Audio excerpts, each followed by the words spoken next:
Hello friends, इस video में हम डिस्कस करने वाले हैं आधुनिक विश्व में विद्यालयी शिक्षा। फर्स्ट यूनिट इस वीडियो में डिस्कस करेंगे जिसका नाम है आधुनिक विश्व की 3 प्रमुख प्रक्रियाओं के बारे में हम जानकारी लेंगे। फर्स्ट यूनिट आपका 12 नंबर का है और 12 नंबर हासिल कर सकने वाले महत्वपूर्ण टॉपिक्स को हम इस वीडियो में डिस्कस करने वाले हैं। वीडियो को पूरा देखिए, चैनल पर नए हैं तो सब्सक्राइब कर लीजिए इसी तरह के इंपॉर्टेंट वीडियोज़ के लिए। पहला इंपॉर्टेंट टॉपिक आता है औद्योगिक उत्पादन की प्रक्रिया व स्वरूप के बारे में हम जानते हैं। पहले लोग खेती पर निर्भर करते थे और गाँवों में निवास करते थे। हस्तशिल्प भी विकसित था और बड़े पैमाने पर कारीगर अपने घरों में तरह तरह की वस्तुएं बना करके बेचते थे और व्यापारियों का भी एक बड़ा समूह था जो इन किसानों व कारीगरों से अनाज आदि खरीद करके शहरों में और दूर दराज के देशों में बेच करके मुनाफा कमाते थे। लगभग 1400 ईस्वी के बाद में पूरे विश्व में व्यापार का जाल फैला और व्यापार के लिए उत्पादन करने की प्रथा स्थापित होने लगी।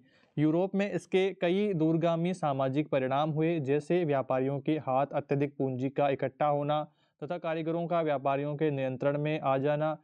इसके साथ ही यूरोप के व्यापारियों ने अपने राज्यों की मदद से अमेरिका, एशिया और अफ्रीका में उपनिवेश स्थापित किए। इसी परिदृश्य में इंग्लैंड में औद्योगिकरण का आरंभ हुआ। इस तरह से औद्योगिकरण आरंभ होने के बारे में कुछ जानकारी आपको ध्यान में रखनी है स्वरूप के बारे में। इसके बाद में हम बात करते हैं सार्वजनिक शिक्षा अवधारणा के बारे में। इसमें देखिए, सार्वजनिक शिक्षा से तात्पर्य क्या है कि ऐसी व्यवस्था जिसमें देश का प्रत्येक बालक या बालिका विद्यालय में बिना किसी भेदभाव के शिक्षा प्राप्त करे। शिक्षा प्राप्ति में उनके साथ में किसी भी प्रकार के आधार पर या धर्म, जाति, लिंग, भाषा, क्षेत्र आदि किसी भी प्रकार से भेदभाव नहीं किया जाना चाहिए। केजी सेदेन के शब्दों में सार्वजनिक शिक्षा का संबंध किसी विशेष वर्ग या समूह से नहीं अपितु इसका संबंध देश की समस्त जनता से है। यह प्रत्येक बिंदु पर जीवन का स्पर्श करती है। पिछले 150 वर्षों में जहाँ भी राष्ट्र राज्य स्थापित हुआ, वहाँ राज्य के प्रयास से सार्वजनिक शिक्षा प्रणाली स्थापित की गई। यह प्रयास किया गया कि देश का हर बालक और बालिका विद्यालय में पढ़े और यह प्रयास भी किया गया कि शिक्षा प्राप्त करके काम के लिए राजकीय आय का एक बड़ा हिस्सा शिक्षा पर खर्च किया जाने लगा। जहां पहले शिक्षा निजी प्रयास से अथवा धार्मिक संस्थाओं में होती थी, वह अब राजकीय पहल और हस्तक्षेप के दायरे में आ गई या फिर लाई गई। इस तरह से आपको ध्यान रखना है। और यहाँ पर दोस्तों आसान बिंदु है, आसान भाषा यूज करी गई है, तो आपको ज़्यादा समझाने की ज़रूरत नहीं है। एक एक लाइन आप आराम से समझ पा रहे हैं। और एग्जाम में इस रिलेटेड टॉपिक अगर आता है, इससे रिलेटेड प्रश्न अगर आता है, तो आप बिना आपके ये प्रश्न भी आप लिख पाएंगे, इससे रिलेटेड टॉपिक्स को आप लिख पाएंगे। इसके बाद में बात करते हैं लोकतंत्र के बारे में। लोकतंत्र में देखिए, सरकार का एक ऐसा रूप है जिसमें शासकों का चुनाव लोग करते हैं। शासक के एक तरीके के चुनाव के रूप में लोकतंत्र की 4 विशेषताओं को रेखांकित किया जा सकता है जाता है। पहला क्या है, लोगों द्वारा चुने गए शासक ही सारे प्रमुख फैसले करते हैं। दूसरा है, चुनाव लोगों के लिए निष्पक्ष अवसर और इतने विकल्प उपलब्ध कराता है कि वे चाहें तो मौजूदा शासक को बदल सकते हैं या हटा सकते हैं। तीसरी विशेषता है, यह विकल्प और अवसर सभी लोगों को समान रूप से उपलब्ध हैं, चाहे किसी भी कैटेगरी का होना चाहिए आदमी, कोई भी हो, उसके लिए समान विकल्प और समान अवसर यहाँ पर सरकार में रहेंगे। चुनाव से अपनी सरकार संविधान द्वारा तय बुनियादी कानूनों और नागरिक अधिकारों के दायरों के तहत काम करती है। इस तरह से आपको ये 4 बिंदु ध्यान रखने हैं। और अब हम बात करते हैं लोकतंत्र शिक्षा का महत्व के बारे में। लोकतंत्र की सफलता सरकार पर नियंत्रण, सरकार की जवाबदेही और जनता की सहभागिता को सुनिश्चित करना आदि के लिए जनता का जागरूक रहना सर्वाधिक महत्वपूर्ण है और यह शिक्षा द्वारा विकसित किया जाना जा सकता है। वे इस प्रकार है: आत्मानुभूति, मानवीय संबंध, आर्थिक कुशलता और नागरिक उत्तरदायित्व। इस तरह से बिंदु ध्यान रखने हैं शिक्षा के महत्व के बारे में। और यहाँ पर देखिए, एक व्यक्ति जिसको समाज में बहुमुखी शिक्षा नहीं मिली है, एक लोकतांत्रिक राज्य का अच्छा नागरिक नहीं कहलाएगा, क्योंकि वह अपनी इच्छा शक्ति को उचित रूप से प्रयोग नहीं कर सकेगा और झूठे प्रचारों द्वारा प्रभावित हो जाएगा। इस कारण राज्य को विद्यालय द्वारा तथा अन्य अनौपचारिक संस्थाओं द्वारा विद्यालय को हर प्रकार की संभव सुविधाएं प्रदान करनी चाहिए, जिससे उचित राजनीतिक, सांस्कृतिक व आर्थिक शिक्षा दी जा सके। आपने कई जगह पर देखा होगा, भ्रामक प्रचार फैलाया जाता है, झूठ फैलाया जाता है। आगे देखिए, एक ऐसे समाज में जो परिवर्तन की दिशा में अग्रसर है और जिसमें शीघ्र ही सामाजिक परिवर्तन होते हैं, शिक्षा का कार्य अधिक महत्वपूर्ण हो जाता है।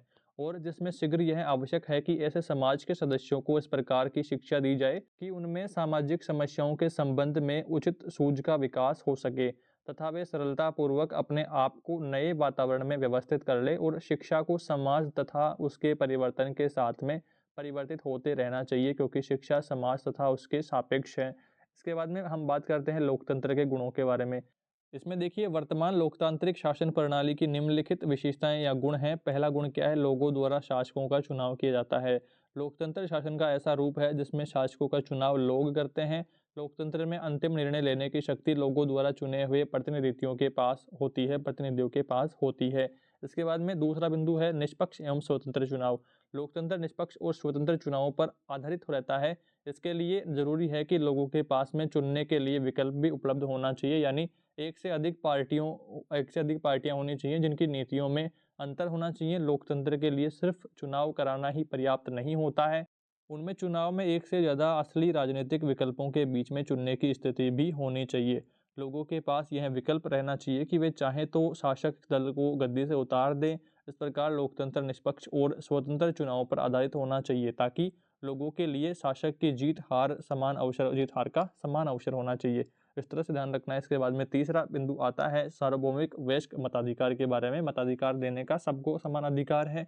लोकतंत्र में देश के प्रत्येक वयस्क नागरिक को स्वतंत्र रूप से अपने मत देने का अधिकार है और स्वतंत्र मत का मूल्य प्रत्येक वयस्क नागरिक के लिए एक समान होता है। राज्य का दायित्व है कि स्वतंत्रता पूर्वक मत देने के नागरिक के अधिकार की रक्षा होनी चाहिए ताकि भयमुक्त होकर के मतदान प्रणाली में अपनी जन भागीदारी निभाएं। यह प्रक्रिया बिना जाति, धर्म, वर्ग, लिंग व सामाजिक भेदभाव से परे स्वतंत्रता पूर्वक नागरिक द्वारा अपनाई जाती है। चौथा बिंदु है शासन की जवाबदेही। इसमें 3 बिंदु आपको ध्यान रखने हैं। सबसे अहम है चुने हुए लोगों की सभा होती है जिसके समक्ष शासन के पदाधिकारियों जैसे मंत्री आदि जो होते हैं उनको अपने काम का ब्यौरा देना होता है और उनकी स्वीकृति लेनी होती है। दूसरा, हर नागरिक को यह अधिकार होता है कि वह शासन के काम के बारे में सूचना प्राप्त कर सके और शासन बाध्य होता है उस जानकारी को उपलब्ध कराने के लिए। तीसरा बिंदु क्या ध्यान में रखना है कि निश्चित समय सीमा के बाद में फिर से चुनाव होंगे 5 साल के बाद में, और जब मंत्रियों को फिर से जनादेश लेने के लिए लोगों के बीच में आना पड़ेगा, लोगों के सामने आना पड़ेगा, और फिर अगर काम सही नहीं किया तो फिर लोग पार्टी बदल देंगे। इस तरह से आपको ध्यान रखना है बिंदु। और यहाँ पर आगे बढ़ते हैं। 5वां बिंदु है सार्वजनिक जीवन में जनता की भागीदारी। इसमें देखिए सामान्यतः लोकतंत्र का मतलब केवल चुनाव से लगाया जाता है, लेकिन लोकतंत्र तभी वास्तविक हो सकता है जब आम लोग नीतियों के बनने में तथा उनके क्रियान्वयन में भी भागीदार रहें। यह तभी संभव हो सकता है जब हर महत्वपूर्ण नीति और कानून व्यापक सार्वजनिक बहस और सलाह मशवरे के बाद में बने, जिसमें आम लोग स्वतंत्र मंचों के माध्यम से अपनी अपनी राय व जरूरतों व्यक्त कर सके। छठा बिंदु है नागरिक अधिकार व स्वतंत्रता का महत्व। इसमें देखिए शासकों के लिए बार बार जनादेश पाना लोकतंत्र की एक जरूरत है, पर इतना ही पर्याप्त नहीं है। लोकप्रिय नेता भी अलोकतांत्रिक हो सकते हैं, लोकप्रिय नेता भी तानाशाह हो सकते हैं। अगर हम लोकतंत्र को परखना चाहते हैं तो चुनाव पर नज़र डालना जरूरी है, पर उतना ही जरूरी है कि चुनाव के पहले और बाद की स्थितियों पर भी नज़र डाली जाए। चुनाव से पहले सत्ता पक्ष के विरोधी समूह के कामकाज समेत सभी तरह की जो राजनीतिक गतिविधियां हैं उनके लिए पर्याप्त गुंजाइश रखनी चाहिए। सभी के बारे में जानकारी रखनी चाहिए कि कौन सी पार्टी ने काम करवाया है, कौन सी ने नहीं करवाया, इस बार किसको वोट देना है, जिसने काम करवाया है उसी को वोट देना है। इस तरह से आपको ध्यान रखना है। विकास करवाया है उसी को वोट देना है। 7वां बिंदु आपको ध्यान रखना है क्षमता और लोकतंत्र के बारे में। लोकतंत्र का यह सिद्धांत है कि हर एक व्यक्ति के मत का समान वजन हो। यह तभी संभव है कि जब लोगों के बीच में हैसियत और संसाधन की असमानता कम हो। अपने घरों में ही देखा जाए तो अक्सर पाया जाता है कि कहीं कहीं पर जो घर का मुखिया होता है, पुरुष मुखिया, वही निर्णय लेता है कि पूरा परिवार किस पार्टी को वोट देंगे। घर के अंदर पुरुष और महिलाओं की तथा पिता और पुत्री की असमान परिस्थिति जो है उसका असर चुनावों में भी होता है। इसके बाद में 8वां बिंदु है कानून और अल्पमतों की रक्षा। इसमें देखिए एक लोकतांत्रिक सरकार सिर्फ इस कारण से मनमानी नहीं कर सकती कि उसने चुनाव जीता है, उसे भी कुछ बुनियादी तौर तरीकों व स्थापित कानूनों को पालन करना होता है। शासन का हर प्रमुख फैसले लंबे विचार विमर्श के बाद में लेना होता है। हर पदाधिकारी को उसे पद के साथ में जुड़े अधिकार और जिम्मेदारियां संविधान द्वारा दी जाती है। और अब हम बात करते हैं मध्यकालीन युग के बारे में। इसमें राजतांत्रिक प्रथा प्रचलित थी। समाज का जातिगत विभाजन के आधार पर रोजगार अवसर प्राप्त होते थे। पुरुष प्रधान समाज व महिलाओं के सीमित अधिकार थे। धर्म पर राजनीतिक आधारित सामाजिक व आर्थिक व्यवस्था का प्रचलन था। अंधविश्वास, दास प्रथाओं और परंपराओं का बोलबाला था। शिक्षा, राष्ट्र राज्यवाद और लोकतंत्र का कोई सामंजस्य नहीं था। इस तरह से मध्यकालीन युग में था। और दूसरी ओर आधुनिक युग में क्या था उसके बारे में देखिए। लोकतांत्रिक व्यवस्था प्रचलित है। सभी वर्गों के लोगों को रोजगार के समान अवसर उपलब्ध होते हैं। महिलाओं के लिए शिक्षा और रोजगार के पर्याप्त अवसर की उपलब्धता हो रही है।